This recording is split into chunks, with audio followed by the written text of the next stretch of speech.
నమస్కారం. లైవ్ షోకి స్వాగతం. ముందుగా అతిథుల పరిచయం. శ్రీ కారుమూరి వెంకటరెడ్డి గారు, వైఎస్ఆర్ కాంగ్రెస్ పార్టీ అధికార ప్రతినిధి. శ్రీ రామ్నాథ్ గారు, సీనియర్ పాత్రికేయులు, ప్రముఖ విశ్లేషకులు, ఏపీ ప్రైడ్ ఛానల్ నిర్వాహకులు. కేసు నుంచి తప్పించండి, ఎంతైనా ఇస్తాం. జనసేన ఎంపీ లింగమనేని కుమారుడు సంజోష్ యాక్సిడెంట్ కేసులో పోలీసులతో భారీ మొత్తంలో సెటిల్మెంట్ అంటూ ఓ సంచలనాత్మకమైన కథనాన్ని సాక్షి పత్రిక ఇచ్చింది తెలంగాణ ఏపీఎషన్లోను. దీనికి ముందుగా రాజకీయ కారణాలతోటే తన పర్యటన అడ్డుకున్నారని కూడా రేవంత్ రెడ్డి గారు అంటున్నారు. ఇక ఈ వార్తలోకి వెళ్తే లింగమనేని గారి అబ్బాయి కేసు చూస్తే ఏం జరుగుతోంది, ఎట్లా ఈ పరిణామం మరి రెండు రాష్ట్రాల మధ్య హాట్ లైన్ ఉండటమా, లేక నిజంగానే పోలీసు ఆయన ఎవరో ఇంకా రకరకాల కారణాలు కూడా రాశారు దాంట్లో, ఆ కారణాల పోలీసులకి వాళ్ళకి ఉన్న సంబంధ బాంధవ్యాల ఏమిటి? రామ్నాథ్ గారు చెప్పండి. ఇప్పుడు మనం చూసాం సిదిరి అప్పలరాజు గారి కేసులో ఒక రకంగా, ఇక్కడ ఇప్పుడు ఈ పోలీస్ బాస్ కాస్త మంచి ఆయన కాబట్టి ఈయన గట్టిగా రియాక్ట్ అయినట్టుగా వార్త వస్తుంది. మరి ఫైనల్గా ఆయన మీద ఒత్తిడి ఎలా పనిచేస్తుందో, చంద్రబాబు గారి మధ్య రేవంత్ గారి మధ్య హాట్ లైన్ ఉందని జాతీయ మీడియా సైతం లేదా రకరకాల అధికార ప్రతినిధులు వాళ్ళంతా కూడా వ్యాఖ్యానిస్తున్న నేపథ్యంలో మీ విశ్లేషణ ఏమిటి ఈ కేసులో? మీకు వెంకటరెడ్డి గారికి, సాక్షి ప్రేక్షకులకి నమస్కారం. ఇప్పుడు లింగంనేని రమేష్ గారి కుమారుడి కేసులో మేనేజ్ చేయడానికి ప్రయత్నాలు జరిగాయనేది జగమెరిగిన సత్యం. ఒక ప్రముఖ టీవీ ఛానల్ స్వయంగా ట్వీట్ చేసింది. అదేంటంటే, లింగంనేని రమేష్ కుమారుడు యాక్సిడెంట్ కి సంబంధించిన వ్యవహారాన్ని ప్రసారం చేయవద్దు అని ఒక అడ్వర్టైజ్మెంట్ కంపెనీ ద్వారా మమ్మల్ని ప్రలోభ పెట్టే ప్రయత్నం చేశారు. స్వయంగా మా ఎడిటర్ కే ఫోన్ చేశారు. మరేంటి మిగతా మీడియా సంస్థలను కూడా మేనేజ్ చేశారంటే, మేము మిగిలిన మీడియా సంస్థలు అన్నింటినీ మేనేజ్ చేసేసాం, మీరు ఒక్కరు ఉన్నారు కాబట్టి దయచేసి మీరు ప్రసారం చేయొద్దండి, మాట్లాడుకుందామని స్వయంగా మాకు చెప్పారు అని ఒక ప్రముఖ టీవీ ఛానల్ ట్వీట్ చేసింది. అంటే ఎంత బహిరంగంగా వీళ్ళు చేస్తూ ఉన్నారు. దానితోడు 40 కిలోమీటర్ల వేగంతో వెళ్లాల్సిన చోట దాదాపు 80కి పైగా 100 కిలోమీటర్ల వేగంతో వచ్చి కొట్టారని కూడా చెప్తున్నారు. ఇంత స్పీడ్ గా జరిగితే జస్ట్ స్టేషన్ బెయిల్ ఇచ్చి పంపించారు అంటే దీని అర్థం ఏంటి? మేనేజ్ చేయకుండానే ఇవన్నీ సాధ్యమవుతాయా? సిదిరి అప్పలరాజు గారికి ఏం సంబంధమే లేదు, ఆయన్నే అరెస్ట్ చేసి లోపలేశారు. కుమారుడు యాక్సిడెంట్ చేశారు, జెన్యూన్ గానే మామూలుగానే సాధారణంగా యాక్సిడెంట్ జరిగింది. కానీ ఇక్కడ అత్యంత రద్దీ ప్రాంతంలో ఒక చాలా ఖరీదైన కోట్ల విలువైన కారు తీసుకొని డైరెక్ట్ గా 100 కిలోమీటర్ల స్పీడ్ తో వచ్చి ఒక అమ్మాయిని నడు రోడ్డు మీద కొట్టేసి ఆమె చనిపోయేలా చేస్తే స్టేషన్ బెయిల్ ఇచ్చి పంపించారంటే ఏంటి? 16వ తేదీ ఘటన జరిగితే 5 రోజుల పాటు కనీసం మీడియాలో వార్త కూడా లేదు. అంటే ఇదంతా మేనేజ్ చేయకుండానే సాధ్యమవుతుందా? కుమ్మేన్ గారు పక్కాగా మేనేజ్ చేశారు. ఇక్కడ ఏదన్నా జరిగితే ఎంత హడావిడి చేసింది తెలుగుదేశం పార్టీ టీవీ ఛానళ్లు, పత్రికలు, అమ్మో అసలు మొత్తం రాష్ట్రంలో ఎవరు బతికే పరిస్థితి లేదు, వీళ్ళ వల్ల యాక్సిడెంట్ చేసి చంపేస్తున్నారని చెప్పారు. తెలుగుదేశం పార్టీ వాళ్ళు అప్పటికప్పుడు మంత్రి డైరెక్ట్ గా అక్కడికి వెళ్ళిపోయి బాధితులకు 10 లక్షలు ఇచ్చి పరామర్శించారు. ఎందుకు పరామర్శించారు అంటే, వైసీపీ వాళ్ళ మీద స్ట్రాంగ్ గా కేసులు ఇరికేయడానికి, లేనిపోని సెక్షన్ పెట్టినా కూడా యువతలో మాట్లాడకుండా ఉండడానికి ప్రయత్నాలు చేశారు. ఇక్కడ ఇంత బహిరంగంగా జరిగితే అందరూ నడు రోడ్డు మీద చూశారు. కానీ స్టేషన్ బెయిల్ ఇచ్చి పంపించారంటే దీని అర్థం ఏంటి? మేనేజ్ చేయకుండానే మీడియా సైలెంట్ ఉంటుందా? మేనేజ్ చేయకుండానే కనీసం 5 రోజుల పాటు బయటకు రాకుండా పోలీసులు మేనేజ్ చేయగలుగుతారా? చేశారు. చివరకు పోలీసు ఉన్నతాధికారి ఇంకా చెప్తున్నారంటే, ఆ పిఎస్ లో ఉన్న ఆయన ఈయన అంతా ఒకే వర్గం కాబట్టి ఇదంతా మేనేజ్ చేశారని చెప్తున్నారు. అంటే ఎక్కడికి వెళ్తున్నారు? తెలంగాణలో జరిగింది, ఏపీలో జరిగింటే ఇంకా పెద్దగా అంచనాలు ఏం లేవు. జనసేన పార్టీ వాళ్ళు, టీడీపీ వాళ్ళు ఏదైనా చేశారంటే వాళ్ళ మీద కేసు ఉండదు, ఎదురు కేసు పెట్టకపోతే చాలు. మన అద్దంకిలు ఏం చేశారు? పోలీసులే వెళ్ళి ఆటోను కొట్టేసి ఆటో వాడే లాంగ్ రూట్ లో వచ్చారని చెప్పి వాళ్ళ మీద కేసు పెట్టే పరిస్థితికి వెళ్ళారు. నిలదీసిన గ్రామస్తుల మీద కేసు పెట్టారు. ఇవి ఏపీలో మామూలే. కానీ కాంగ్రెస్ ప్రభుత్వం ఉన్న చోట ఒక ఎన్డీఏలో భాగస్వామిగా ఉన్న ఎంపీ కుమారుడిని కాపాడేందుకు ఈ స్థాయిలో ప్రయత్నాలు జరిగాయి అంటే, మరి ఆ రాష్ట్ర ప్రభుత్వ పెద్దలకి ఇక్కడి వాళ్లకు సంబంధాలు లేదు, ఇదంతా సాధ్యమవుతుందా? చాలా క్లియర్ గా కేసు. దాంట్లో అనుమానం మీద మేనేజ్ చేయడానికి ప్రయత్నించారు, చాలా పెద్ద ఎత్తున చేశారు. కాకపోతే అక్కడ ఉన్న పోలీస్ అధికారులు అయితే చాలా సీరియస్ అయ్యారని చెప్తున్నారు. మరి ఫర్దర్ గా ఎలా వెళ్తారు అన్నది చూడాలి. రైట్. వెంకటరెడ్డి గారు మీ విశ్లేషణ ఏమిటి? సార్, ఇది 16వ తారీఖు ఇన్సిడెంట్ జరిగితే 20వ తారీఖు దాకా బయట ఎక్కడా రాలా. బయట ఎలా వచ్చిందంటే, ఈ సోషల్ మీడియాలో అక్కడ ఎవరైతే వీడియోలు తీశారో ఆ వీడియో ఒకటి అప్లోడ్ చేయటం వల్ల బయటకు వచ్చినటువంటి అంశం. లేకపోతే అసలు లింగమనేని రమేష్కి ఒక కొడుకున్నాడని, ఆ కొడుకు ఇంత పెద్ద కారు ఉందని, ఆయన ఒకళ్ళని గుద్ది చంపాడనే విషయం ఈ భారతదేశంలో ఎవరికి తెలిసేది కాదు. Point number 1. ఈ మధ్యకాలంలో మనం కొన్ని సంఘటనలు చూస్తే సీసీ ఫుటేజ్ 3-4 రోజుల తర్వాత సీసీ ఫుటేజ్ వీడియోలు సోషల్ మీడియాలో ప్రత్యక్షమైన తర్వాత మాత్రమే ప్రజలకి ఈ పెద్ద పెద్ద సంఘటనలు తెలుస్తూ ఉన్నాయి. ఒకటేంటి, గుంటూరులో మహిళను వ్యవస్థను చేసిన సంఘటన 3 రోజుల తర్వాత సోషల్ మీడియాలో వీడియో వచ్చినాక పోలీసులు వాళ్ళని అరెస్ట్ చేసినటువంటి పరిస్థితి. అలానే ప్రియాంక ఎక్కడైతే రాజమండ్రిలో, అది కూడా అసలు 3 రోజుల పాటు వాళ్ళందరినీ పోలీసులే దాచిపెట్టారు. ఎందుకంటే డైరెక్ట్గా పోలీసులు వాళ్ళకి సంబంధించినటువంటి రిమాండ్ రిపోర్ట్లు ఏం రాశారు, వాళ్ళ సెల్ ఫోన్లు మేము తెల్లారే స్వాధీనం చేసుకున్నామని రాశారు. మరి సెల్ ఫోన్ స్వాధీనం చేసుకున్నప్పుడు వాళ్ళ దగ్గర ఉండాలిగా, మరి ఎందుకు వాళ్ళని 3-4 రోజుల పాటు కోర్టులో ప్రొడ్యూస్ చేయాల అంటే దాన్ని కూడా ఒక అధికార పార్టీ నాయకుడి కొడుకు దీన్ని మేనేజ్ చేసేటటువంటి ప్రయత్నం చేశాడనేటటువంటిది వచ్చింది. ఇప్పటికి ఈ సంఘటన చూస్తే ఎఫ్ఐఆర్ కట్టినప్పుడే మేనేజ్ చేశారు. ఎందుకు నేను ఆ మాట చెప్తా ఉన్నాను, ఎఫ్ఐఆర్లో ఇంటి పేరు రాయాల, ఇంటి పేరు కూడా రాయలేదు, సంజూష్ అని రాశారు. సంజూష్కి వెనక ముందే ఉండదా అండి, లింగమనేని సంజూష్ అని రాస్తే జనాలకు అర్థమైంది లింగమనేని అనేవాళ్ళు ఆంధ్రప్రదేశ్లో ఎక్కువ సంబంధించినటువంటి వాళ్ళు, ఎవరన్నా పొలిటికల్ బ్యాక్గ్రౌండ్ ఉందా అనేది ఎంక్వైరీ చేసేవాళ్ళు. కాబట్టి తండ్రి పేరు రాయాలి కదా, 2 తండ్రి పేరు రాయాల. ఫస్ట్ ఏంటి, ఎఫ్ఐఆర్ కాపీలో ఇప్పుడు అతను ఫోన్ నెంబర్ రాసి కార్ నెంబర్ రాసినప్పుడు అతను ఒకవేళ నిజంగా అతను ఆల్రెడీ పోలీస్ స్టేషన్లో వీళ్ళు స్టేషన్ బెయిల్ ఇచ్చినప్పుడు ఆధార్ కార్డు తీసుకోకుండా స్టేషన్ బెయిల్ ఎట్టిస్తారు సార్? చిన్న పాయింట్ కదా. ఇప్పుడు అతను ఆధార్ కార్డు తీసుకున్నప్పుడు అతను ఆధార్ కార్డులో తండ్రి పేరు ఉండదా, ఒట్టి సంజూష్ అనే ఉంటుందా? లింగమనేని సంజూష్ ఏదైతే తండ్రి పేరు ఆల్రెడీ లింగమనేని రమేష్ అని ఉంటుంది కదా, మరి ఆధార్ కార్డు ఖాళీగా ఇచ్చారని చెప్పి సార్ అతను స్టేషన్ బెయిల్ ఇచ్చి పంపించినప్పుడు మీరు ఎఫ్ఐఆర్ కాపీలో దాన్ని ఎందుకు పూర్తిగా మీరు నమోదు చేయలేదు అంటే అక్కడే ఏంటి మేనేజ్ చేసేటటువంటి కార్యక్రమం జరిగింది. అంటే రోడ్ యాక్సిడెంట్ కేసుల్లో కొన్ని మామూలుగా యాక్సిడెంట్ అయితే స్టేషన్ బెయిల్ కూడా ఇచ్చి పంపించిన సందర్భాలు ఉంటాయట.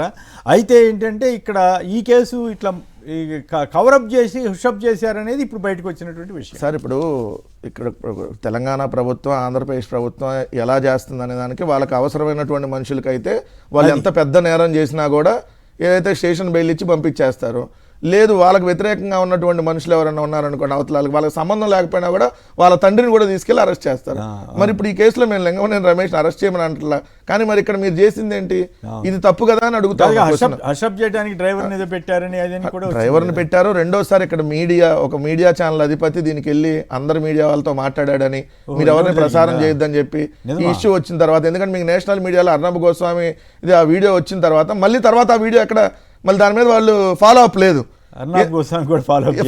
ఎందుకంటే ఇక్కడ ఉన్న ఒక మీడియా ఛానల్ అధిపతి అర్నబ్ గోస్వామికి వాళ్ళిద్దరు కొంచెం రిలేషన్గా ఉంటారు కాబట్టి అమ్మనే ఫోన్ చేసి దాన్ని ఆపేయమన్నాడు, ఎందుకంటే లింగమనేని రమేష్ గారు మాట్లాడతాడు ఇచ్చారని. ఇవన్నీ బయట నడుస్తూ ఉన్నాయి.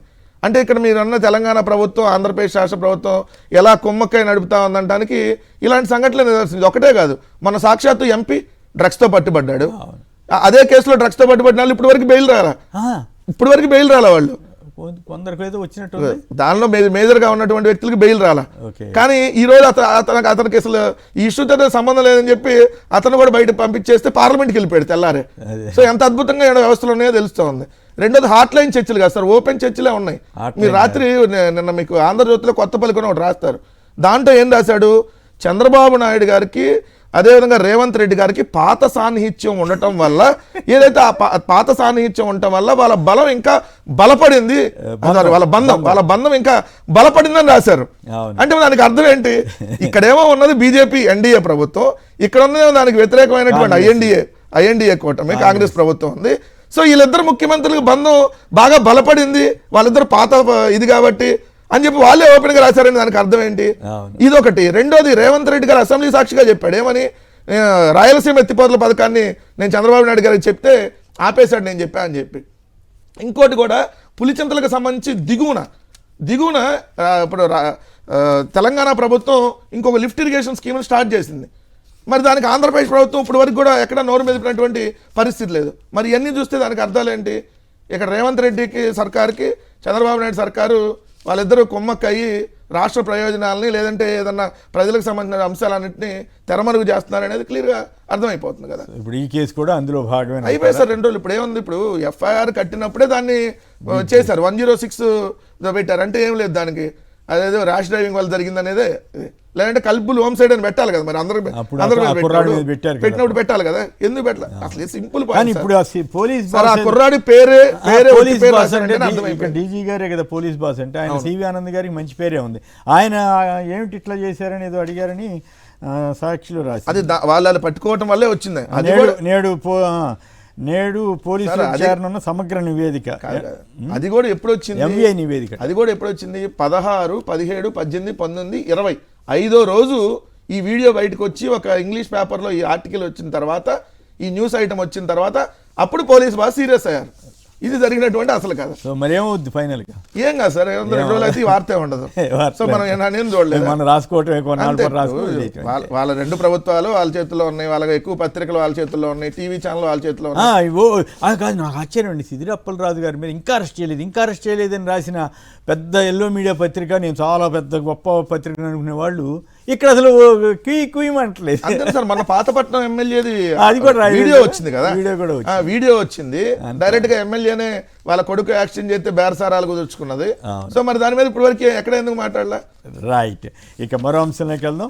రామ్నాథ్ గారు చెప్పండి, మనం ఈ ఏబి వెంకటేశ్వరరావు అనేక విమర్శలు చేస్తున్నారు. నిన్నగా మొన్న కూడా లోకేష్ గారి మీద డైరెక్ట్ అటాకే చేస్తూ అంత సన్నిహితులైనటువంటి ఆఫీసరే అట్లా చేశారు.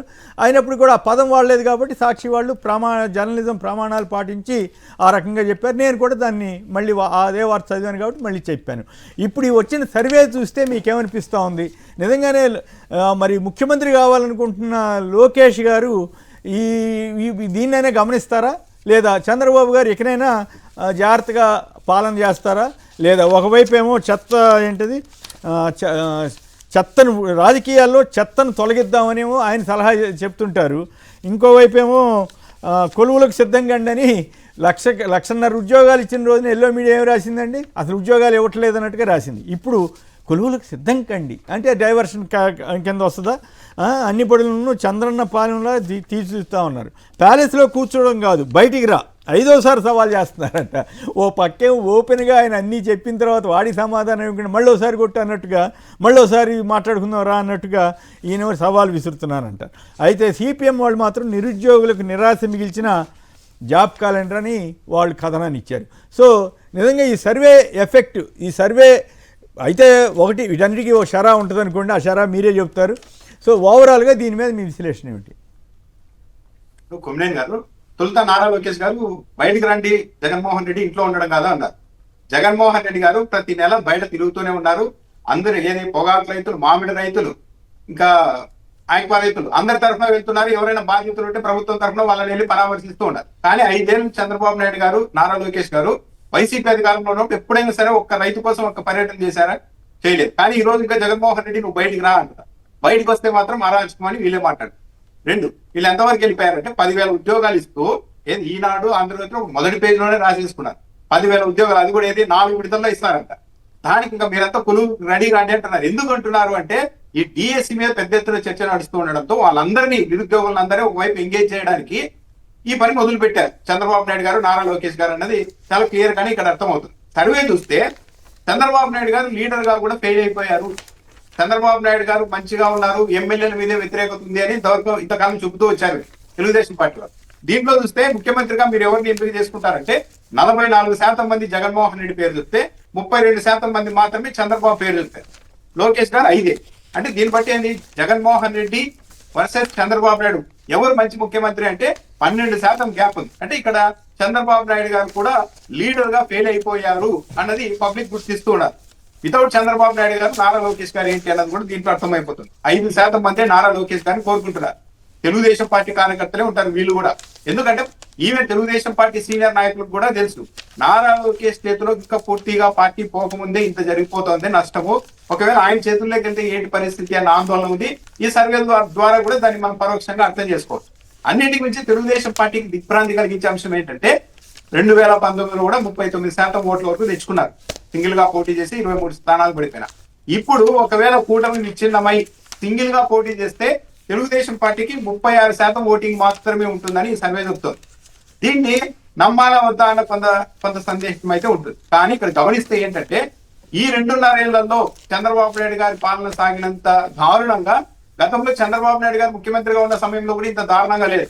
తెలుగుదేశం పార్టీ నాయకులు అక్రమాలు చేయడం, కాంట్రాక్టులో డబ్బులు మిగిల్చుకోవడము, ఇసుక మట్టి ఇవన్నీ తోలడం అనేది ఉండేది అప్పుడు కూడా. కానీ ఈసారి ఏమైపోయిందంటే డైరెక్ట్ గా పబ్లిక్ కు సంబంధించిన ప్రైవేట్ ఆస్తుల మీద కూడా పడుతున్నారు ఎమ్మెల్యే. దాన్ని ఎవరో చూసి భరించలేక తెలుగుదేశం పార్టీలోని సీనియర్ నాయకులే ప్రెస్ మీట్లు పెట్టి మరీ చెప్తున్నారు, కావాలంటే ఒక 200-300 మంది బాధ్యతలు మేము మీ దగ్గరికి తీసుకొస్తాం సార్ చంద్రబాబు నాయుడు గారు, మీరు అపాయింట్మెంట్ ఇవ్వండి అని కోరే పరిస్థితికి వచ్చింది.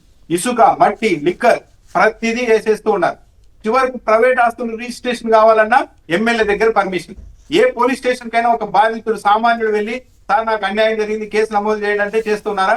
ఎమ్మెల్యే దగ్గరికి వెళ్ళి పర్మిషన్ తీసుకోండి అంటున్నారు. ఇంత దారుణంగా రూలింగ్ ఉండబట్టే తెలుగుదేశం పార్టీ ఓటి 36% పడిపోయిండొచ్చు, ఇంకా లోపలికి కూడా వెళ్ళిపోయిండవచ్చు. దీని మీద ఈ సర్వే రాగానే తెలుగుదేశం పార్టీ మీడియా అప్పుడే అటాకింగ్ మొదలుపెట్టి అసాధారణ స్థాయి. ఎందుకు అంటే 36% తెలుగుదేశం పార్టీ ఓటు బ్యాంక్ పడిపోయిందన్న తర్వాత ఎక్కడ జనసేన పార్టీ ఇప్పుడు బెట్ చేస్తుందో స్థానిక సంస్థల ఎన్నికల్లో మా కోటా పెంచాల్సిందే, లేకుంటే మీరు 36% ఉన్నారంట, ఈసారి ఎంత డ్యామేజ్ అయిపోతారో చూసుకోండి అని ఎక్కడ అంటారు అని తెలుగుదేశం పార్టీ మీడియా అప్పుడే కంగారు పడడం మొదలుపెట్టి. ఈ సర్వే చూస్తే చాలా క్లియర్ గా వాస్తవానికి అయితే దగ్గరగా ఉంది. తెలుగుదేశం పార్టీ వాళ్ళు అంగీకరించకపోవచ్చు కానీ తెలుగుదేశం పార్టీ ఎమ్మెల్యేలే పలానా ఎంపీ మా నియోజకవర్గంలో గంజాయి అమ్ముతున్నారు అని ఈ ఆరోపణ రాష్ట్ర చరిత్రలో ఎప్పుడైనా మనం చూసి ఉంటామా? ఒక ఎంపీ మా నియోజకవర్గంలో, తెలుగుదేశం పార్టీ వాళ్ళు ఇద్దరు మా నియోజకవర్గంలో గంజాయి అమ్మిస్తున్నారు అన్నప్పుడు ఇక దీంట్లో సర్వే రిపోర్ట్ ఇలా కాకుండా ఎలా ఉంటుంది? మొత్తం మహిళలు, రైతులు, ఉద్యోగులు మొత్తం అందరూ కూడా ఏ ఒక్క వర్గం కూడా తెలుగుదేశం పార్టీకి మద్దతుగా లేదన్నది స్పష్టంగా అర్థమవుతుంది. అన్నిటికీ మించి ఈ సర్వేలో చెప్పింది ఏంటంటే 34 నియోజకవర్గాల్లో already YSR Congress party vote share అన్నది 50% దాటిపోయింది. మరో 33 నియోజకవర్గాల్లో 49% పైగా ఉంది. గవర్నమెంట్ రాను గవర్నమెంట్ మీద వ్యతిరేకత పెరుగుతుంది. అంటే ఈ లెక్కను చూస్తే అవతల ఎంత మంది కలిసి వచ్చినా సరే వైసీపీని ఓడించడం సాధ్యం కాదు అని ఈ సర్వే చాలా క్లియర్ గా చెప్తాం. సర్వే అయితే వాస్తవానికి దగ్గరగానే ఉన్నట్టు. కాకపోతే చాలా మంది అనుమానం ఏంటంటే మా ఆఖరిలో కండిషన్స్ అప్లై అన్నట్లు ఈవీఎంల మ్యాజిక్ జరగకపోతే అని కూడా చాలా మంది అంటూ ఉన్నారు. అర్ధరాత్రిగాడ 50 లక్షల ఓట్లు ఎవరికి తెలియకుండా జనం ఉన్నా లేకపోయినా పోలు కాకుండా ఉంటే అని షరతు పెట్టుకోవాలి. ఆ విధంగా ఉంది. సో కాబట్టి వాస్తవానికి దగ్గరగానే ఈ సర్వే ఉంది. అంగీకరించారు. ఇంకొక మాట చెప్పండి, రాజకీయాల్లో చెత్తను తొలగిద్దామని అనంతపురంలో ప్రభాకర్ చౌదరి గారు ఆరోపణ చేశారు ఆ లోకల్ ఎమ్మెల్యే మీద. అయినప్పుడు కూడా ధైర్యంగా ఈయన ఎట్లా చెబుతారు, ఎమ్మెల్యేల మీద అన్ని ఆరోపణలు వస్తున్నాయి, మీరు ఇప్పుడు అనేక ఉదాహరణలు చెప్పారు. సంక్షిప్తంగా చంద్రబాబు గారి ధైర్యాన్ని మీరు మెచ్చుకుంటారా, ఇట్లా మాట్లాడగలిగే ధైర్యాన్ని? కొమ్మినేని గారు, మీకు తెలుసు చంద్రబాబు నాయుడు గారు ఎప్పుడైనా ఒక అంశం మీద రివర్స్ లో గట్టిగా మాట్లాడుతున్నారంటే అవతల ఏదో గట్టిగా జరిగి ఉంటుంది నెగిటివ్ గా. అందుకని ఈ విధంగా ఇప్పుడు ప్రభాకర్ చౌదరి గారు సీనియర్ నాయకుడు, ఆయన మంచి పేరుంది. ఆయనే స్వయంగా మీడియా సమావేశం పెట్టి 300 మంది బాధితులు ఉన్నారు సార్, నేను కావాలంటే మీకు అక్కడికి అమరావతికి పిలుచుకొని వస్తానన్న తర్వాత కనీసం వాటి వైపు నుంచి స్పందన లేదు. కనీసం ఆ ఎమ్మెల్యే కూడా ప్రెస్ మీట్ పెట్టలేదు. ఆ ఎమ్మెల్యే ప్రెస్ మీట్ పెట్టకుండా తెలుగుదేశం పార్టీ హైకమాండ్ కంట్రోల్ చేసిందని కూడా చెప్తున్నారు. అంటే ఏంటి?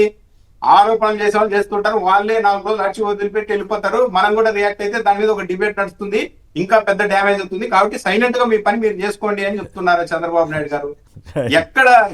ఎక్కడ చెత్తను గుర్తు చేసే పరిస్థితి ఉంది? ప్రతి వారము మీరు బాగా గమనించండి కొమ్మినేని గారు, ప్రతి వారము ఏదో తెలుగుదేశం పార్టీ ఎమ్మెల్యే మీద ఆరోపణలు వస్తూనే ఉన్నాయి. దామచర్ల జనార్దన్ గారి మీద జనసేన పార్టీ నాయకుడు బాలినేని శ్రీనివాస్ రెడ్డి గారు ఏ ఆరోపణలు చేశారు, కొలికపూడి శ్రీనివాస్ గారు ఏ ఆరోపణలు చేశారు, కొన్ని సిమెంట్ ఫ్యాక్టరీ క్లోజ్ చేయిస్తున్నారు వీళ్ళు తెలుగుదేశం పార్టీ ఎమ్మెల్యేలను ఆరోపణలు వచ్చాయి కదా. ఒక్క ఎమ్మెల్యే మీద ఎప్పుడైనా మళ్ళీ శృతించిపోతుంది అన్నప్పుడు అల్టిమేట్ గా పరిస్థితి అట్లా ఉన్నా కూడా ఎవరు చెత్త అర్థం కాకుండా రాజకీయాల్లో చెత్తను తొలగిద్దామని ఆయనే బ్రహ్మాండంగా వ్యాఖ్యానిస్తుంటారు. రైట్, వెంకటరెడ్డి గారు. అంటే చంద్రబాబు నాయుడు గారు స్టేట్మెంట్లకే పరిమితం అవుతుంది. అంటే ఆయన పార్టీలో జరుగుతున్నాయి ఆయన చెప్పకనే చెప్తాడనే దానికి అర్థం. ఇప్పుడు ఆయన స్టేట్మెంట్ ఇచ్చిన రోజే సేమ్ వాళ్ళకి ఇప్పుడు అందాక రామ్నాథ్ అన్న చెప్పినట్టు అనంతపురం మాజీ ఎమ్మెల్యే ప్రభాకర్ చౌదరి 200 కోట్ల రూపాయలు 2 సంవత్సరాల్లో అక్కడ సిట్టింగ్ తెలుగుదేశం పార్టీ ఎమ్మెల్యే సంపాదించాడని చెప్పి ఓపెన్ స్టేట్మెంట్ ఇచ్చాడు. ఇస్తే ఆయన కౌంటర్గా ప్రెస్ మీట్ పెడితే ఇంకా మళ్ళీ రివర్స్లో ఇంకా 200 కోట్లు ఇంకా ఎక్కడ లెక్కలు మొత్తం బయట పెడతాడేమో అని చెప్పి తెలుగుదేశం అధిష్టానం ఆయన చేత ప్రెస్ మీట్ ఆపిచ్చింది, ఏది సిట్టింగ్ ఎమ్మెల్యే చేత. మరి ఇప్పుడు రాజకీయ చెత్త ఎవరిని ఓడ్చాలి చంద్రబాబు నాయుడు గారు? సో ఇట్లాంటి కోకొల్లలు కదా, వీళ్ళ ఎమ్మెల్యేలు అవినీతికి పాల్పడుతున్నారని చెప్పి ఓపెన్గా వాళ్ళ పార్టీలో నాయకులే వచ్చి చెప్తా ఉన్నారు. వాళ్ళ ఎంపీలు అవినీతికి పాల్పడుతున్నారని ఎమ్మెల్యేలు వచ్చి చెప్తా ఉన్నారు. మరి ఎవరిది చెత్త కొడచాలి ఇప్పుడు? రెండోది సర్వేలు అవసరం లేదు సార్. ఇప్పుడు ఈ రాష్ట్రంలో సమస్యలు ఉంటే ప్రభుత్వం దగ్గరికి వెళ్తున్నారా, ప్రతిపక్ష నాయకుడి దగ్గరికి వస్తున్నారా? Simple point. నిజంగా ప్రభుత్వం సమస్యలను పరిష్కరించేదైతే ప్రభుత్వం దగ్గరికి వెళ్తారు. ఈరోజు ప్రతిపక్ష నాయకుడిగా జగన్మోహన్ రెడ్డి గారి దగ్గరికి వస్తున్నారంటే ఏంటి? మళ్ళీ జగన్ గారు అధికారంలోకి వస్తారు, మా సమస్యల్ని పరిష్కరించాలి మీరే అని చెప్పి ముందే 3 ఏళ్ల ముందే చెబుతున్నట్టే దానికి అర్థం కదా. రెండోది నిన్న దీంట్లో నార్మల్గా మనం సర్వే అంటే ఏం చూస్తాం, ఏదో 1 or 2 పాయింట్స్ చూస్తాం. బట్ అంటే సర్వేలు కూడా అంతే, ఒక 5-6 పాయింట్లు 7 పాయింట్లు చేస్తారు. బట్ వీళ్ళు సుదీర్ఘంగా అన్ని పాయింట్లే టచ్ చేసుకుంటూ వచ్చారు. అన్ని ఉద్యోగస్తులు ఏంటి, దీంట్లో ఇంకా యువత ఎలా ఉంది, దీంట్లో మనం ముఖ్యంగా చూస్తే ఇప్పుడు జెన్జీలో 18 సంవత్సరాల నుంచి 30 సంవత్సరాల లోపు మనం చూసుకుంటే వైఎస్ఆర్ కాంగ్రెస్ పార్టీకి మేల్లో 46.5% సింగిల్గా వైఎస్ఆర్ కాంగ్రెస్ పార్టీకి మద్దతు తెలుపుతూ ఉన్నారు. 3 పార్టీల కూటమి 44% ఉన్నారు. ఏది ఇప్పటికి ఇంకా టైం ఉంది కాబట్టి. 2 ఫిమేల్లో 2% ఎక్కువ ఉన్నారు జెన్జీలో ఇప్పటికి. అలానే చూస్తే ఇక్కడ క్లియర్గా టీడీపీ సింగిల్గా పోటీ చేస్తే 43 నుంచి 45 సీట్ల లోపు మాత్రం ఇప్పటికి వస్తాయని. అంటే ఇంకా వ్యతిరేకత పెరిగిద్ది కదా, ఉండే కొద్దిగా ఎక్కడ తగ్గదు కదా. సో అంటే తెలుగుదేశం పార్టీకి రేపొద్దున సింగిల్ డిజిట్కే పరిమితం అయ్యేటటువంటి అవకాశాలు ఉన్నాయనేది స్పష్టంగా కనపడుతుంది. అందుకని వాళ్ళు ఏమన్నారు, ముగ్గురు కలిసే ఉండాలి, 15 ఏళ్ళ పాటు ఉండాలి. మా అన్న పవన్ అన్న చెప్పాడు అని లోకేష్ 15 ఏళ్ళ పాటు మేము ఉండాల్సిందే. సార్ 15 ఏళ్ళ పాటు ఉండాలంటే ఆయన క్యాబినెట్ మీటింగ్లుగా రావట్లేడ, అదేందనేది మరి ఆ మతలబ్ ఏందనేది వాళ్ళే చెప్పాలి. రెండోది వీళ్ళు ఇప్పుడు చంద్రబాబు నాయుడు గారు రోజు అధికారంలో రావటం కోసం ఆయనకి ప్రధానంగా వచ్చినటువంటిది ఏంటి, హామీలు. ఆ హామీల వల్ల ఆయన అధికారంలోకి వచ్చాడు అనుకుంటే దాంట్లో మేజర్గా సూపర్ 6. ఈ సూపర్ 6 మీద సంతృప్తి వ్యక్తం చేసిన వాళ్ళు 26% అంట. అంటే తెలుగుదేశం పార్టీకి ఓటేసిన వాళ్ళలో సగం మంది కూడా సంతృప్తి వ్యక్తం చేయట్లా. అంటే సూపర్ 6 ఇవ్వట్లేదని కదా దానికి అర్థం. 26% ఏందండి, మరీ దారుణం. అంటే దాదాపు 74% ఏదైతే అమలు చేయట్లేదనే చెప్తున్నట్లు లెక్క దాంట్లో. రెండోది దానికి సంబంధించిన దాంట్లో ఇక్కడ క్లియర్గా వాళ్ళు ఇచ్చిన ఒకదాన్ని మనం చూస్తే రాజధాని జిల్లాలో, ఎందుకంటే వీళ్ళు ప్రధానంగా ఇప్పుడు మేజర్ ఫోకస్ పెడుతుంది ఎక్కడ, అమరావతి అని చెబుతున్నారు. ఆ అమరావతి అంటే గుంటూరు జిల్లా, ఉమ్మడి గుంటూరు జిల్లాలో 17 అసెంబ్లీ నియోజకవర్గాలు ఉంటే మొన్న వైఎస్ఆర్ కాంగ్రెస్ పార్టీ ఒక్కడు కూడా గెలవాల. 17 కూటమి గెలుస్తుంది. ఇప్పుడు కూటమి నుంచి నారా లోకేష్ అక్కడి నుంచే మంత్రి, చంద్రబాబు నాయుడు గారు అక్కడి నుంచే పరిపాలిస్తున్నారు. సో అక్కడి నుంచి ఇద్దరు మంత్రులు ఉన్నారు, రాష్ట్ర మంత్రులు, కేంద్ర మంత్రి అక్కడి నుంచే ఉన్నాడు. మొన్న రాజ్యసభ అక్కడి నుంచే ఇచ్చారు వీళ్ళు. వీళ్ళకి మహిళా కమిషన్ చైర్పర్సన్ అక్కడి నుంచే ఉన్నారు. అలాంటి జిల్లాలో ఈరోజు 9 సీట్లు ఇప్పటికిప్పుడు ఎలక్షన్ జరిగిన వైఎస్ఆర్సీపీ గెలిచిద్దని చెప్పి 17 స్థానాల్లో కూటమి గెలిచేది 5 అని ఇచ్చారు. 3 టఫ్ ఫైట్. మరి ఇంకా చంద్రబాబు నాయుడు గారికి గెలిచే అవకాశం ఎక్కడ ఉంటుంది, అది ఆయనకే తెలుసు. అందుకని ఆయన అప్పుడప్పుడు ఉత్తుత్తు సీరియస్లు అవుతూ ఉంటాడు. ఎమ్మెల్యేల మీద సీరియస్, కలెక్టర్ల మీద సీరియస్, అధికారుల మీద సీరియస్. అంటే ఏంది, నీ ప్రభుత్వంలో ఉన్న వాళ్ళ మీద నువ్వే సీరియస్ అవుతున్నావని నువ్వు స్టేట్మెంట్లు ఎత్తున్నావు అంటే వాళ్ళు పనితీరు సరిగ్గా లేదనగా దానికి అర్థం. సో పనితీరు బాగుంటే అది ఒక యాంగిల్. నా ప్రశ్న ఏమంటే, పవన్ కళ్యాణ్ గారు నేను సీఎం పదవికి ఆయన రెడీ అవ్వట్లేదనే సంగతి, ఆయన 15 ఏళ్ళు మేము కలిసే ఉంటాము, చంద్రబాబు గారే ఉండాలి అని చెప్తున్నారు. కానీ లోకేష్ గారు ఎప్పుడు సీఎం అవుతారా అనే దాని మీద చాలా తర్జన భర్జన. పవన్ కళ్యాణ్ గారికి 6% మాత్రమే కోరుకుంటున్నారంట. లోకేష్ గారికి 5%కి పడిపోయినట్టుగా ఆ సర్వే చెబుతూ ఉంది. 5% అంటే ఆయన ఇప్పటికైనా రియలైజ్ అవుతారా ఈ రెడ్ బుక్ గోల ఇవన్నిటి వల్ల తనకు నష్టం జరిగిందన్న సంగతి? సార్ రియలైజ్ అయ్యేటటువంటి అవకాశం అసలు ఉండదా. ఇంకా బద్దకి చేయమంటున్నాడు. మొన్న ఈ మధ్య కూడా మీరు చూస్తుంటారు, 3 నెలలు 2 నెలల క్రితం 3 పేజీలు ఓపెన్ చేసా, మిగిలిన ఓపెన్ చేస్తాను అంటున్నాడు. ఇంకా అంటే ఏంటి దానికి అర్థం, ఇంకా కష్టపూరితంగా వెళ్తాం అనేది క్లియర్ గా ఓపెన్ గానే చెబుతాం. హుందా రాజకీయాలు చేయరు ఆయన. సార్ హుందాతనం ఎక్కడ ఉంది సార్, అతను మాట్లాడేదే ఇప్పుడు చేస్తే ఆయనకే మంచిది కదా. అటు ఎందుకు చేస్తాడు, చేసేవాడైతే ఇప్పుడు ఈ విధంగా కక్షపూరితంగా ఏదైతే కేసులు పెట్టుకుంటా అరెస్టులు చేసుకుంటా వెళ్ళరు కదా. సో ఆయన ఇప్పుడు ఇంకొక విషయం కూడా చెప్పాలి, ఇందాక సవాలు విసిరాడు అనే దాని మీద వచ్చింది కదా. ఒక మాట నేను క్లియర్ గా, ఎందుకు సవాల్ ఎందుకు, శుభ్రంగా సిబిఐ ఎంక్వైరీ ఇస్తే సిబిఐ తెలిసింది కదా సవాల్ ఎందుకు. ఇద్దరు మేమేమన్నాం, మా మీద మీరు ఆరోపణ చేశారు ఏది గ్రూప్ 1 దాని మీద, అది ఇది 2 కల్పించేద్దాం అంటున్నాం. ఈ సవాల్ ఎందుకు, ఒకరోజేమో అక్కడ సవాల్ చేసా, ఒకరోజు ఎక్కడ సవాల్ చేసా. అసెంబ్లీ నుంచి శాసన మండలికి నడుచుకురావడానికి ఎంతసేపు పట్టిస్తారు, 5 నిమిషాలు కూడా పట్టదుగా. ఇటు నుంచి అటు గబక్క నడిచి వచ్చేసి వైఎస్ఆర్సీపీ సభ్యులు ఉన్నప్పుడు చర్చ పెట్టేది అయిపోయేది కదా 4 రోజులు. అదే శాసన మండలిలో, శాసనసభ శాసన మండలి పక్కనే కదా, అక్కడ చర్చ చేస్తున్నాం. ఇక్కడే వీళ్ళు చర్చకు పట్టుబడుతుంటే, సార్ ఈ రూమ్లోనే మనం ఇక్కడ కూర్చున్నాం సార్, ఈయన చర్చకు పట్టుబడుతుంటే ఆ పక్క రూమ్లో ఉండి ఆయన ఎవరితోనో మాట్లాడుకొని నేను ఇక్కడ మీకు అక్కడ నేను చర్చ మాట్లాడుతున్నా అంటే ఎట్లా, అక్కడ వైఎస్ఆర్సీపీ వాళ్ళు లేరు కదా. సో చర్చ జరగాల్సింది ఎక్కడ, ఇప్పటికైనా ముంచిపోయింది. స్పోర్ట్స్ కోటా అన్న ప్రస్తావన లేకుండా మాట్లాడుతున్నారు. అబ్బి అసలు అంత బ్రహ్మాండంగా చేసాం మేము, పైగా వాళ్ళందరి దగ్గరికి ఎమ్మెల్యేలు పంపిస్తున్నారంట. గడిచిన కొన్ని నెలలుగా ఈ అంశం బయటకు వస్తుంటే అనేక మంది ఎందుకు నారా లోకేష్ మాట్లాడటలేదనే క్వశ్చన్ చేశారు. మాట్లాడితే దొరికిపోతాడని తెలుసు, తప్పక మాట్లాడాడు మన అసెంబ్లీలో, దొరికిపోయాడు. ఏది స్పోర్ట్స్ కోటా అని ఏదైతే శ్రీచరణి గారితో పివి సింధు గారితో కంపేర్ చేసి దొరికిపోయాడు. ఇది ఎందుకు ముందే మాట్లాడినా ముందే దొరికిపోతాడు. దీన్ని ఎట్టొకట సాగదీయాలి, జరగనీయకూడదు చర్చ అని అనుకున్నాడు. తప్పకుండా అసెంబ్లీలో మాట్లాడి జరిగిపోయింది అక్రమాలు అనేది చెప్పకుండా ఆయన చెప్పాడు. మాజీ మంత్రి కార్మూర్ అరెస్ట్, మద్యం రవాణా కేసులో ఈడీ దూకుడు అంటూ కథనాన్ని ఇచ్చారు. అయితే ఇది అక్రమ కేసు అంటూ వైసీపీ నేతలంతా కూడా విరుచుపడ్డారు. బీసీ నేతలపై డైవర్షన్ రాజకీయాల్లో భాగంగా ఈ రకంగా కక్ష సాధిస్తున్నారని. ఇది ఇంట్రెస్టింగ్ ఏంటంటే, రామోజీరావు గారి కేసు కారుమూరి నాగేశ్వరరావు కేసు, ఈ వీళ్ళని అరెస్ట్ చేయటం, ఈ కేసులోనేమో ఇట్లా జరిగింది, ఈ కేసులోనేమో ఇట్లా జరుగుతుంది. న్యాయం సమంగా జరుగుతుందా లేదా? వ్యవస్థలు, పోలీసు వ్యవస్థలు, ఈడీ కానీ సిబిఐ కానీ అన్నీ పద్ధతిగానే వ్యవహరిస్తున్న విధంగా తప్పు చేసి ఉంటే అరెస్ట్ చేస్తే కాదను. కానీ అదే ఈడీ వారు అనేక కేసుల్లో కూటమికి సంబంధించిన వాళ్ళు ఎవరి మీద చర్య కూడా తీసుకోవట్లేదు కదా. సో ఈ రెండింటిని పోల్చి మీరు ఎట్లా విశ్లేషిస్తారు రామ్నాథ్ గారు? కొమిడియన్ గారు, ఏపీలో వైసీపీ నేతల అరెస్టులు, కేసులు అంటే ఎలా మారిపోయిందంటే జపాన్ లో భూకంపంలా మారిపోయింది. వైసీపీ వాళ్ళు కూడా ఆ విధంగా రెడీ అయ్యారు. జపాన్ లో భూకంపం వచ్చిందంటే ఎవరు కూడా పెద్దగా పట్టించుకోరు. రిక్టర్ స్కేల్ మీద 7 పాయింట్లతో వచ్చినా కూడా వాళ్ళు కూడా పెద్దగా కంగారు పడరు, ఎందుకంటే అంతగా రెడీ అయి ఉన్నారు. ఇది మామూలే. వైసీపీ పరిస్థితి కూడా అలాగే. వీళ్ళు అరెస్టులు చేస్తారు, ఇంకా 3 పేజీలే ఉన్నాయి, ఇంకా చాలా పేజీలు ఉన్నాయి, 3 మాత్రమే తెచ్చామని నారా లోకేష్ గారు అంటూ ఉన్నారు. కానీ దీనివల్ల ఏమీ ఉపయోగం లేదు. ఒకటి, ఈడీ మీద కూడా తెలుగుదేశం పార్టీ నాయకత్వం పెద్ద ఎత్తున ఒత్తిడి చేస్తోంది అన్న అభిప్రాయం కూడా ఉంది. ఈ రాష్ట్రంలో ఉన్న సిఐడి ద్వారా ఏమన్నా ఇంకా కొత్తగా అరెస్టులు చేయిస్తే ఈ విషయం అంతా రేపు పొద్దున మనకి ఎక్కడ ఇబ్బంది వస్తుందో అని పోలీసులు భయపడుతున్నారు. అలాగే తెలుగుదేశం పార్టీ నాయకత్వంలోనూ ఆందోళన. అందుకని ఈడీని సిబిఐ మీద బాగా విపరీతంగా ఒత్తిడి చేస్తూ ఉన్నారు. వాళ్ళు అవినాష్ రెడ్డి గారి మీద కూడా వచ్చారు, ఏం తెచ్చింది ఏమీ లేదు, సాధారణంగా వెళ్ళిపోయారు అంతే చూసేసి. కాబట్టి ఈ అరెస్టుల వల్ల వచ్చేదంటూ ఏమీ లేదు. రామోజీరావు గారి కేసుని అసలు వెంకయ్య నాయుడు గారు కూడా ట్వీట్ చేశారు. దిగ్భ్రాంతి కలిగించిన అంశం ఏంటంటే అసలు రామోజీరావు గారు పులుగడిగిన ముత్యంలో బయటకు వచ్చారు అని చెప్పారు.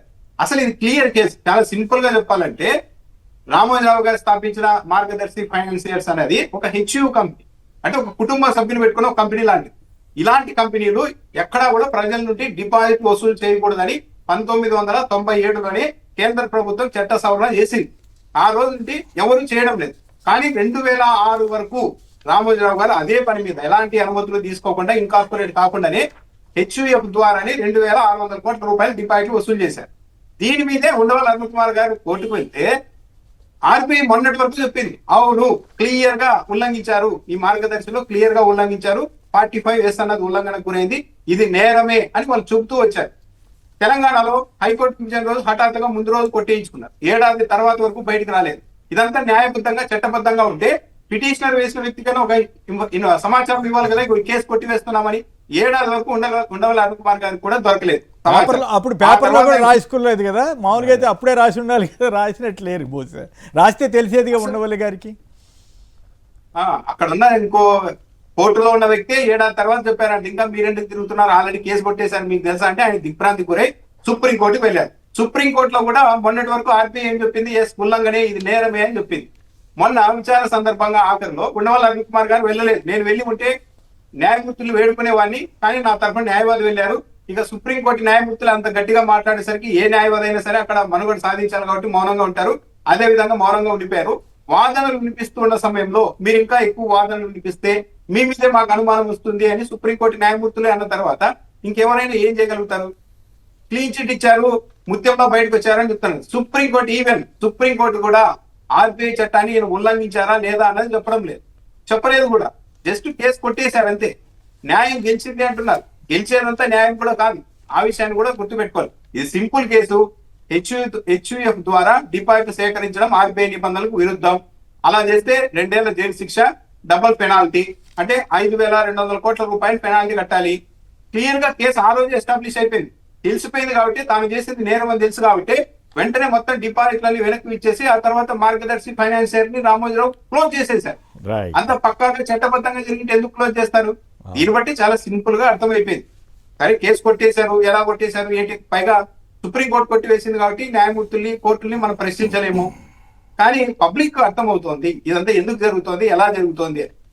So clear case. రామోజీరావు గారు తప్పు చేశారు అన్నది నిర్వివాదాంశం. ఆయనే ఒప్పుకున్నట్టు కదా. కాదు, ఉండవల్లి గారు డైరెక్ట్గా అడిగారు, నువ్వు తప్పు చేయకపోతే మేము మేము ఇంకా డిపాజిట్లు వసూలు చేస్తామని వాదించి ఉండొచ్చు కదా, ఎందుకు మేము చెయ్యము, వెనక్కి ఇచ్చేస్తున్నాము, వాటాలమ్మి కట్టేస్తామని ఎందుకు కట్టేశారు అంటే దాన్ని బట్టి తప్పు చేసినట్లే కదా. తప్పు చేయకపోతే చేయాల్సిన అసలు ఆయన పట్టుదల కలిగిన మనిషి కదా. సో కాకపోతే వాళ్ళు రాసుకోవడానికి మీడియాని అడ్డం పెట్టుకుంటే. రామోజీరావు గారు చనిపోయిన తర్వాత వాళ్ళ వారసులు కోర్టులో ఏం చెప్పారు, ఆయన చనిపోయిన ఆయన మీద కేసు ఏంటని ఆ యాంగిల్ లో కూడా ఆరోపించారు. అప్పుడు ఏం చెప్పింది, క్రిమినల్ కేసు ఉండదు కానీ ఈ ఆర్థిక అక్రమాలకు సంబంధించి ఆ సంస్థకు సంబంధించి దీని వారసులు కూడా ఫార్వర్డ్ చేసుకోవాల్సి ఉంటుంది అని చెప్పారు. సో ఎక్కడా కూడా బలమైన ఆర్గ్యుమెంట్ వినిపించలేదు, కేసు కొట్టివేశారు. రెండు రాష్ట్ర ప్రభుత్వాలు కాంగ్రెస్ తెలుగుదేశం రెండు రాష్ట్ర ప్రభుత్వాలు అఫిడవిట్లు ఇచ్చేసినాయి, వద్దు ఆయన మీద మేము ఇంకెళ్ళమని చెప్పి. ఇప్పుడు అట్లా అది పరిస్థితి, అది కూడా హాట్ లైన్ కింద లెక్క కదా ఒక రకంగా. రైట్. కొమ్మినేని గారు రెండు ప్రభుత్వాలే కాదు, ఉండవల్లి అనిల్ కుమార్ కేంద్రం కూడా చెప్పారు.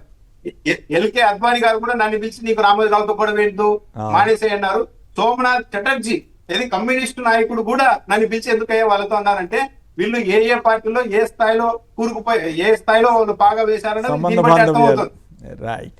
ఓకే. అంటే సంవత్సరాల తరబడి ఈ కేసు విచారణ జరిగిన తర్వాత ఈ కేసుని హైకోర్టు ఆంధ్రప్రదేశ్ తెలంగాణ రెండు విడిపోయే ముందు రోజు ఏదైతే కేసును కొట్టేసిన సంగతి ఎవరికి తెలియదు. ఏదైతే ఉండవల్లి అరుణ్ కుమార్ గారు ఢిల్లీ వెళ్ళినప్పుడు ఒక ఆయన థ్యాంక్స్ చెప్పాడంట ఆయనకి కలిసి. ఎందుకు థ్యాంక్స్ చెప్తున్నారంటే మీ వల్ల నా కేసు కూడా కొట్టేశారు, దాన్ని చూపించి ఇక్కడ ఈ మార్గదర్శి చూపించి ఇంకో ఫైనాన్సర్కి సంబంధించి మార్గదర్శి ఫైనాన్సర్కి సంబంధించినటువంటి ఈ కేసును చూపించి ఇంకో ఫైనాన్సర్స్ వాళ్ళ కేసును కూడా కొట్టేయించుకున్నారు. అట్లా జరిగినాక ఆయన చెప్పగానే మార్గదర్శి కొట్టేయటం ఈయనకి అర్థం కాకుండా అప్పుడు ఈయన మళ్ళీ తీసినాక సో అది మళ్ళీ వేయాల్సి వచ్చింది కేసు. అప్పుడు మళ్ళీ కేసు వేసినప్పుడు జగన్ గారి ప్రభుత్వం కూడా దానికి ప్రభుత్వం తరపున వెళ్ళింది, వాళ్ళకి ఏదైతే మార్గదర్శి ఫైనాన్స్లో అక్రమాలు జరిగినాయి అని. ఇప్పుడు ఏం జరిగింది, అసలు ఈ మార్గదర్శి ఫైనాన్స్ మీద విచారణ జరగలే. అప్పుడు విచారణ ఉండవల్లి అరుణ్ కుమార్ గారు సుప్రీంకోర్టులో స్పెషల్ లీవ్ పిటిషన్ వేశారు, దాన్ని పిటిషన్ తిరస్కరించింది. దాన్ని విచారణ చేసి మార్గదర్శి సచ్చీలరాలు అంటే రామోజీరావు సచ్చీళ్ళు అని ఎక్కడా చెప్పలే. సో మా అక్రమాలు జరిగినాయా జరగలేదని అక్కడ తేల్చలే అసలు దానికి సంబంధించి 45 years ఉల్లంఘన జరగలేదని ఆర్బీఐ చెప్పింది. డిపాజిట్ల సేకరణ చట్టబద్ధమని కానీ ఎక్కడా చెప్పలే. దాంట్లో ఏం జరిగింది, ఆంధ్రప్రదేశ్ రాష్ట్ర ప్రభుత్వం అదేవిధంగా తెలంగాణ ప్రభుత్వం ఈ రెండు ప్రభుత్వాలు ఈ కేసును కొనసాగించేందుకు ఇష్టపడలా. రెండోది రామోజీరావు చనిపోయినాడు, చనిపోయటం వల్ల ఈ రెండు ప్రభుత్వాలు రామోజీరావుకి ఫేవరే కదా, అందుకని చెప్పి దీన్ని కొనసాగించడానికి ఇష్టపడలేదు. కాబట్టి అందుకని దీన్ని స్పెషల్ లీవ్ పిటిషన్ తిరస్కరించారు. కానీ ఈనాడు రాసుకునేది మొత్తం న్యాయం గెలిచింది, చట్టం గెలిచింది, రామోజీరావు అసలు సచ్చీలుడు అని రాశారు. ఎక్కడన్నా చెప్పిందా కోర్టు రామోజీరావు సచ్చీలుడు అని? సచ్చీలుడు అయితే మీరే కదా మన హైకోర్టులో ఇదే రామోజీరావు కొడుకు ఏదైతే కిరణ్ గారు ఏదైతే 15/2/2025 వచ్చింది పేపర్లో, అంటే 14వ తారీఖు జరిగింది వాదన. 14/2/2025 జరిగినటువంటి వాదనలో ఏదైతే తెలంగాణ హైకోర్టుకు మార్గదర్శి తరపున లాయర్లు ఏదైతే రామోజీరావు గారు తప్పు చేస్తే రామోజీరావు కొడుకు కిరణ్ ఎలా మీరు దీంట్లో భాగస్వామిగా చేస్తారు అని, అంటే నా తండ్రి తప్పు చేస్తే నన్ను ఎందుకు దీంట్లో బాధ్యతలు చేస్తున్నారని అడిగాడు. అంటే వాళ్ళ తండ్రి తప్పు చేస్తే నాకేం సంబంధం అని వాళ్ళ కొడుకు వాదించాడు. అంటే కొడుకు అంటే వాళ్ళ తరపున లాయర్లు అంటే కొడుకు వాదించాడు కదా. సో మరి దీనికి ఇప్పుడు ఏం సమాధానం చెప్తారు వాళ్ళకి సంబంధించి? సో ఆల్రెడీ 97లోనే ఇచ్చింది ఏమని, దీనికి సంబంధించి అదే ఆర్బీఐ మార్గదర్శి ఫైనాన్సర్కు డిపాజిట్ల సేకరణ చట్టవిరుద్ధంగా సేకరిస్తున్నారని చెప్పి ఇచ్చింది. ఇదొక అంశం. రెండోది వచ్చేటప్పటికి కారుమూరి నాగేశ్వరరావు గారిని అరెస్ట్ చేయడం చెప్పాను కదా. వరుసగా మీరు చూడండి, వైఎస్ఆర్ కాంగ్రెస్ పార్టీ బీసీ నాయకులు వరుసగా టార్గెట్ చేస్తున్నట్టుగా కనపడతా ఉంది. అసలు ఈ లెక్కరకు సంబంధించిన దాంట్లో ఎక్కడ జరగలేదంటే మళ్ళీ దీంట్లో ట్రాన్స్పోర్ట్లో జరిగిందంట. అసలు ముందే చెప్పారు ఇది ఒక 3,000 కోట్ల స్కామ్ జరిగింది మొత్తం ఈ మద్యానికి సంబంధించి అని చెప్పారు. ఇప్పుడు అది పోయింది, దీంట్లో లెక్క ట్రాన్స్పోర్ట్ లో జరిగిందని మళ్ళీ ఇంకోటి తీసుకొని వచ్చారు. అంటే క్లియర్ గా ఏంటి, ఎవరు యాక్టివ్ గా ఉంటే ఆశ్చర్యం అరెస్ట్ చేయాలి. కాదు, జగన్ గారి గవర్నమెంట్ లో ఎన్నో కేసుల్లో మీరు సిబిఐ ఎంక్వైరీ చేయండి, ఈడీ ఎంక్వైరీ చేయండి అంటే అసలు కనీసం పట్టించుకొని కూడా. ఇప్పుడు కూడా మేము అడిగేది ఏంటి, అసలు ఎంటైర్ 2014 నుంచి 2026 దాకా వాళ్ళ ప్రభుత్వంలో వాళ్ళు తీసుకున్న నిర్ణయాల మీద, మా ప్రభుత్వంలో మేము తీసుకున్న నిర్ణయాల మీద అన్ని కలిపి సిబిఐకి ఇచ్చేద్దాం. మేము తప్పు చేసాం, వాళ్ళు తప్పు చేశారు, క్లియర్ గా తెలిసింది కదా. మరి దేనికి దాని మీద ఒప్పుకోవట్లేదు కదా. ఏం ఒప్పుకోరు సార్, వాళ్ళు ఏం లేదు సార్. అరెస్ట్ చేసి యాక్చువల్గా మర్చిపోయా, మొన్న డైవర్ట్ చేయాలి ఉండవల్లి గారు వేసిన ప్రశ్నలకి ఈనాడు వారిలో మళ్ళీ ఆ సంస్థ తరఫున కానీ వాళ్ళు యాజమాన్య తరఫున కానీ సమాధానం ఇస్తే డీటెయిల్గా చర్చ నడపచ్చు అనుకున్నా కానీ ఎక్కడ సమాధానం ఇచ్చినట్టు లేరు కదా. అక్కడే డిఫెన్స్ లో కేసును కొట్టేసిన సంగతి మీరు పేపర్ లో రాయలేదని మనం డిస్కస్ చేస్తుంటే హైకోర్టులో అప్పుడు ఎక్కడ తెలిస్తే నిజంగా అయితే తెలిస్తే మళ్ళీ వెళ్తారేమో అని. ఉండవల్లి గారు చెప్పింది కరెక్ట్ కాకపోతే మళ్ళీ ఫస్ట్ పేజ్ బ్రహ్మాండంగా కదా ఉండవల్లి అబద్ధాలు చెబుతున్నారు కానీ ఒక ముక్కరని రాయలేకపోయారు, రాసి ఉండాల్సింది కదా. జరిగిందనేది అందరికీ తెలుసు. బేసిక్ గా ఒకటే అడిగారు, మీరు తప్పు చేయకపోతే ఎందుకు వెనక్కి డిపాజిట్ చేశారు అని అడిగారు, వాటాలు ఎందుకు అమ్మారు అని కూడా అడిగారు, దానికి సమాధానం లేదు. రైట్. రాష్ట్రంలో గంజాయి ఊడలు, కుప్పంలో గుప్పు. ఈ గంజాయి సమస్య మీద తిరుమలలో కూడా భారీగా మద్యం వ్యాపారం జరుగుతుంది, భూమని ఆరోపిస్తున్నారు. మరి ఎందుకు ఆయన దగ్గర ఏమైనా సాక్ష్యాలు ఉన్నాయో కానీ. బట్ వీటి మీద మీ కామెంట్ ఏమిటి? గంజాయి ఇష్యూలో చంద్రబాబు గారు, లోకేష్ గారు వాళ్ళు చెప్పింది ఏంటి, ఇప్పుడు జరుగుతున్నది ఏంటి? 100 రోజుల్లోనే మొత్తం గంజాయి అనేది లేకుండా చేస్తామని ముగ్గురు చెప్పారు. కానీ ఈ రోజు ఏం జరుగుతుంది, మన ఆగస్టు 15 రోజు మహిళలతో చంద్రబాబు నాయుడు గారు ఒక సమావేశం పెట్టుకున్నారు. అక్కడ ఒక మహిళ, సార్ నేను అనాథాశ్రమం నడుపుతున్నాను, తల్లిదండ్రులు లేని పిల్లలంతా అక్కడ ఉన్నారు, కానీ చుట్టూ ఎప్పుడు గంజాయి తాగుతూ రకరకాలుగా ఇబ్బంది పెడుతున్నారు సార్, మీరు చర్యలు తీసుకోండి అని స్వయంగా ముఖ్యమంత్రి చంద్రబాబు నాయుడు గారిని కోరితే చంద్రబాబు నాయుడు గారు వెంటనే పోలీసు అధికారులకు ఆదేశాలు ఇస్తారేమో అనుకున్నా. కానీ ఏం చెప్తున్నారు తెలుసా, మీరు గంజాయి గురించి మాట్లాడుతున్నారు, నాకు ఇంకో సమస్య ఉంది, వైసీపీ వాళ్ళు రోడ్డు మీదకి వస్తే రప్ప అంటున్నారని చెప్పి మొత్తం మార్చేశారు. గంజాయి ఏం ఉంది సార్ అంటే వైసీపీ వాళ్ళు రప్ప వస్తున్నారు, నాకు ఏం చేయాలో దిక్కు తెలియడం లేదని కాదు మరి డైరెక్ట్ గా మాజీ మంత్రుల మీద తెలుగుదేశం వాళ్ళు రాళ్ళు రప్పలు కర్రలు కత్తులు వేసుకెళ్ళి దాడులే చేశారు కదా, అది కనపడదు, గుర్తుండదా? ఎవరు తప్పు చేసినా ఇప్పుడు ఆ సీనియర్ నేత ఇంతకాలం అనుభవం ఉన్న వ్యక్తి ఎవరు తప్పు చేయొద్దని చెప్పకపోగా ఇట్లాంటివి చెప్తారేంటో మరి ఆయనకు అది పూర్తిగా ద్వంద్వ ప్రమాణాలతో నడుస్తున్నారు అనేది జగమెరిగిన సత్యం. నంబటి రాంబాబు గారి ఇంటి మీద అంత పాశవికంగా దాడి చేసిన చర్యలు లేవు, జోగి రమేష్ ఇంటి మీద దాడి చేసిన చర్యలు లేవు. గంజాయి అనేది ఎలా ఉంది ఈ రాష్ట్రంలో అంటే, ఇదివరకు ఎక్కడన్నా గొడవ జరిగితే కొమ్మినేని గారు పత్రికల్లో మద్యం మత్తులో కొట్టుకున్నారు అని ఇలా రాసేవారు. ఇప్పుడు మద్యం మత్తులు రాకుండా గంజాయి మత్తులో కొట్టుకున్నారని రోజు పేపర్లో రాస్తున్నారు. ఆ స్థాయికి మన రాష్ట్రం వెళ్ళిపోయి చిత్తూరు తిరుపతిలో కొమ్మినేని గారు ఈనాడు పత్రికలోనే 18వ తేదీ వచ్చిన వార్త, ఈనాడు పత్రికలోనే చెప్తున్నా, ఏం రాశారు చూడండి. గంజాయి ప్రధానంగా సరఫరా అయ్యే రైళ్లపై ఇటీవల నిఘా తగ్గింది, రైళ్ల మీద. దాంతో ఒడిశా, ఛత్తీస్గఢ్ తదితర రాష్ట్రాల్లోని విక్రేతలే, బ్రోకర్లు కాదు, మధ్యవర్తులు కాదు, డైరెక్ట్ విక్రేతలే నేరుగా ఇక్కడికి తీసుకొని వచ్చి అమ్ముతూ ఉన్నారు. తిరుపతి, శ్రీకాళహస్తి, చిత్తూరు, పుత్తూరు ఈ ప్రాంతాల్లో మొత్తం డైరెక్ట్ గా వాళ్ళే తీసుకొని వచ్చి ఇక్కడ అమ్ముతున్నారు అని స్వయంగా పత్రికల్లో రాశారు. ఈనాడు మళ్ళీ ఆంధ్రజ్యోతి పత్రికలో మరుసటి రోజే రాశారు. ఎక్కడ ఉలవపాడులో గంజాయి పేటరైపోతుంది, బైకుల్లో వీధులపై హల్చల్ చేస్తూ ప్రజల్ని భయభ్రాంతులకు గురి చేస్తున్నారు, అందులోనూ వాళ్ళంతా 20 ఏళ్ల లోపు వారే, కొందరు రౌడీలు వీళ్ళని సేకరించి గంజాయి మత్తుకు అలవాటు చేసి సమాజం మీదకి వదులుతున్నారని.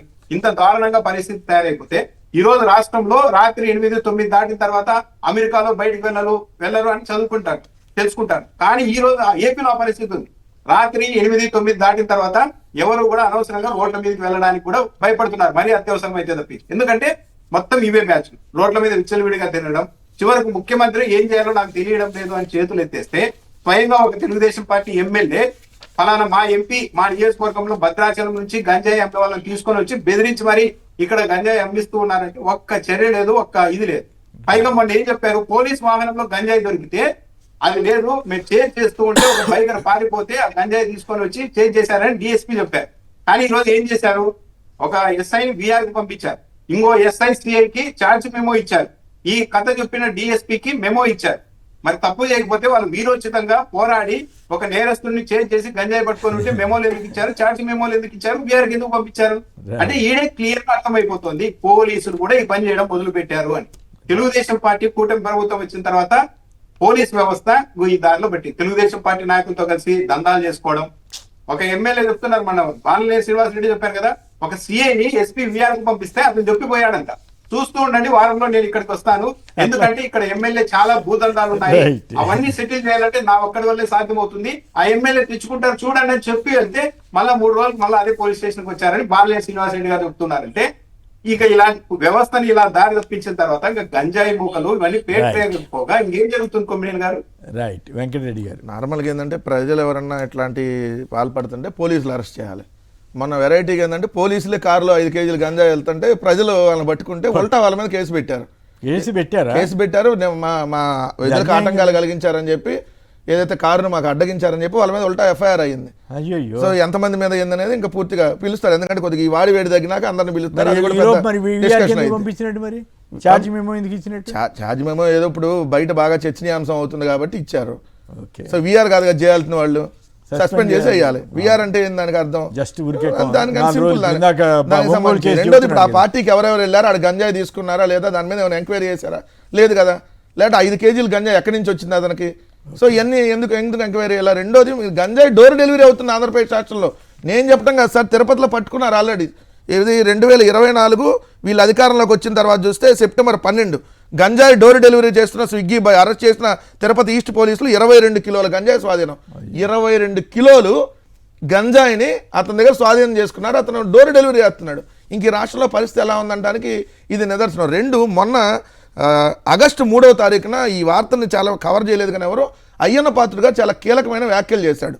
ఇప్పుడు రాష్ట్రంలో గంజాయి నిర్మూలనపై నిర్వహించిన సంకల్పం 2.0 కార్యక్రమంలో శాసనసభ స్పీకర్ చింతకాయల అయ్యన్న పాత్రుడు పాల్గొని కీలక వ్యాఖ్యలు చేశారు. గంజాయి సరఫరాదారులు సమాచారం కావాలంటే తానే స్వయంగా ఇస్తానని, దమ్ముంటే వారిని అరెస్ట్ చేయాలని పోలీసులు విజ్ఞప్తి చేశాడు. అవును, సమాచారం మాత్రం ఇస్తానంటున్నాడు, పోలీసులు దమ్ముంటే అరెస్ట్ చేయమంటున్నాడు. 2, విశాఖపట్నం పరిధిలోని ఇంజనీరింగ్ కాలేజీల హాస్టల్లో రాత్రి వేళల్లో విద్యార్థులు గంజాయి తాగుతున్నారనే విషయాలు తనిఖీల్లో వెల్లడవడం పట్ల తీవ్ర ఆందోళన వ్యక్తం చేశారు. మరి ఇది రాష్ట్రంలో పరిస్థితి. 2 పత్రికలు, ఇది ఆంధ్రజ్యోతిలో వచ్చింది. ఆంధ్రజ్యోతిలో ఇంకొకటి ఏంటంటే, సాక్షాత్తు ముఖ్యమంత్రి ఇంటికి కోతవేటు దూరంలో బ్లేడ్ బ్యాచ్ గంజాయి బ్యాచ్ ఇద్దరు కలిపి కవాతు చేశారు మొన్న విజయవాడలో. కవాతు ఎవరో ఒక రౌడీ షీటర్ పావురం అనేటటువంటి అతను అంతిమయాత్రలో పాల్గొని మొత్తం చూడండి సార్, అసలు చూస్తే అసలు మొత్తం భవానీపురం, ఏకలవ్యనగర్, కండ్రిక, గులాబీతోట, గాంధీనగర్, గవర్నర్పేట వీళ్ళందరూ బ్లేడ్ బ్యాచ్ గంజాయి బ్యాచ్ అంట. పక్కన ఎన్టీఆర్ జిల్లా మొత్తం. అంటే ఇది పరిస్థితి రాష్ట్రంలో గంజాయికి ఎలా ఉందంటే. రైట్, ఒక్క మాటలో చెప్పండి మన రామ్నాథ్ గారు. బడులు ఖాళీ అవుతున్నా చంద్రబాబు అబద్ధాలు ఆడుతున్నారని జగన్ గారు అంటున్నారు. నిజంగానే జగన్ గారు చెప్పిన వాదన, చంద్రబాబు గారు చెప్పిన వాదన ఏది కరెక్ట్? సంక్షిప్తంగా చెప్పండి. ఈరోజు రాష్ట్రంలో పరిస్థితి ఎలా ఉందంటే, స్కూల్ బ్యాగ్ కర్నూలులో మొన్న రాశారు, ఏది ఈనాడు పత్రికలోనే రాశారు. ఆగస్టు 15 రోజున ఒక శకటాన్ని ఏర్పాటు చేశారు విద్యాశాఖ. ఆ శకటం మీద ఉన్న విద్యార్థుల్లో మొత్తం అందరి బ్యాగులు చిరిగిపోయి ఉన్నాయంట. అయ్యయ్యో, రాశారు ఫోటోలతో సహా. ఏది స్వాతంత్ర దినోత్సవం రోజు ఒక శకటం మీద నిలబడిన విద్యార్థుల బ్యాగులు కూడా చిరిగిపోయి ఉన్నాయి. కర్నూలు జిల్లాలో 50 స్కూళ్ళకు అసలు ఒక బ్యాగు కూడా రాలేదు. ఎందుకు రాలేదు అని చెప్తే దానికి కూడా కారణం ఏంటంటే పశ్చిమాసియా యుద్ధం జరుగుతుంది కాబట్టి ఇక్కడ బ్యాగులు రాలేదని అధికారులు. రోడ్లు బాగోపోవడానికి కూడా ఇరాన్ యుద్ధం అని చెప్పే పరిస్థితి వస్తా ఉంది. చంద్రబాబు నాయుడు గారేమో ఇక్కడ అమరావతిలో రోడ్లు మాత్రం బాగేస్తారు, మిగిలిన రోడ్ల విషయానికి వచ్చేసరికి యుద్ధం జరుగుతుంది కాబట్టి మీకు అన్ని లేరంట. ఈ స్థాయిలో 5,50,000 మంది విద్యార్థులు ఈ 2.5 ఏళ్ల కాలంలో తగ్గిపోయిన మాట వాస్తవం. దీనికి కాకుండా ఆ స్కూళ్ళలో తగ్గారు, ఈ స్కూళ్ళలో పెరిగారు అని చెప్తున్నారు. మీరు బాగా గమనించండి. కొద్ది రోజుల నుండి ఒక మార్పు ఏంటంటే, నారా లోకేష్ గారు ధైర్యంగా స్కూళ్ళకు వెళ్లి బోర్డుల మీద సంతకాలు చేస్తున్నారు, అన్ని చేస్తున్నారు.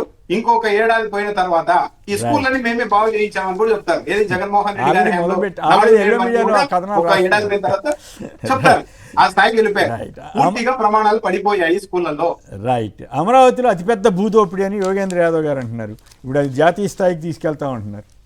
అమరావతిలో భూదోపిడీ జరుగుతున్నది ఈ రోజు కొత్తగా కాదు సార్. మొత్తం 2014లో వాళ్ళ అధికారంలోకి వచ్చిన తర్వాతే అప్పుడే తోటలు కూడా తగలబెట్టి భూములు లాక్కున్నారు. ఇప్పుడు ఎవరైతే భూములు ఇవ్వనంటున్నారో వాళ్ళ పొలాలకు వెళ్ళేట చుట్టూతో మొత్తం గుంతలు దవ్వేసి వరద నీళ్ళు వదులుతున్నారంట. దారుణంగా వదులుతున్నటువంటి పరిస్థితి. రెండోది ఏంటంటే, వాళ్ళ పిల్లలు ఎక్కడ చదువుకుంటున్నారు, లేదంటే వాళ్ళ పిల్లలు ఎక్కడ ఉద్యోగాలు చేస్తున్నారు ఎంక్వైరీ చేసి వాళ్ళని కూడా బెదిరించేటటువంటి పరిస్థితికి ప్రభుత్వం వెళ్తుంది. అంటే భూములు ఇస్తే అది మీరు ఇవ్వకపోతే మీ పిల్లల చదువుల మీద టార్గెట్ చేస్తాం, లేదా వాళ్ళ ఉద్యోగాలు వాళ్ళ కంపెనీలకు ఫోన్ చేసి ఇవ్వటం. సో ఇప్పుడు నేను భయపడి ఇవ్వాల్సిందే కదా. ఇలాంటి పరిస్థితి అమరావతిలో ఉంది. రైట్. వెంకటరెడ్డి గారు, రామ్నాథ్ గారు ఇద్దరికి కూడా ధన్యవాదాలు. ఇది నేటి చర్చా కార్యక్రమం. నమస్కారం. మరిన్ని అప్డేట్స్ కోసం ఛానల్ ను సబ్స్క్రైబ్ చేయండి. నోటిఫికేషన్స్ కోసం బెల్ ఐకాన్ పై క్లిక్ చేయండి.